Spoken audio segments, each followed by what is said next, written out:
तुबुरुसिंह ग्राम में वज्रघात जड़े गुरुतर 4 आहतों मध्य 2 शिशु। गजपति जिला रा उदयगिरी ब्लॉक अनघा ग्राम पंचायत अंतर्गत तुबुरुसिंह ग्राम में आज अपराह 3टा समय काल बैशाखी प्रभाव में खूब जोरे प्रचंड शब्द रे बिजुली घड़घड़ी मारिला। एथिरे जड़े गुरुतर भाव आहत होइतिबा बेले 4 जन सामान्य आहत होइछंती। आहतों मध्य 7 वर्षर पुओ एवं 4 वर्षर झियो। आहत माने हेले संगीता जानी, पूर्णवासी जानी, सुमित्रा जानी, गिरिधार जानी, रीतिका राणी जानी। एही माने घर भितरे थिबा समय रे घर पाखरे थिबा एक नडिया गछरु प्रथमे बिजुली मारिथिला।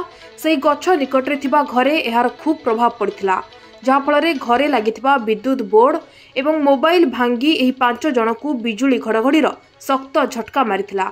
संगे संगे तुबुरुसिंह ग्रामरू एक ऑटो जोगे रामगिरी प्राथमिक स्वास्थ्य केन्द्र अणा जाइथिला। डॉक्टर ब्रजराज कर एवं संजीव सिंह आहत मानकू प्राथमिक चिकित्सा करथिले। वर्तमान सुधा सबु आहतों अवस्था स्थिर थिबा जଣା पड़िछि।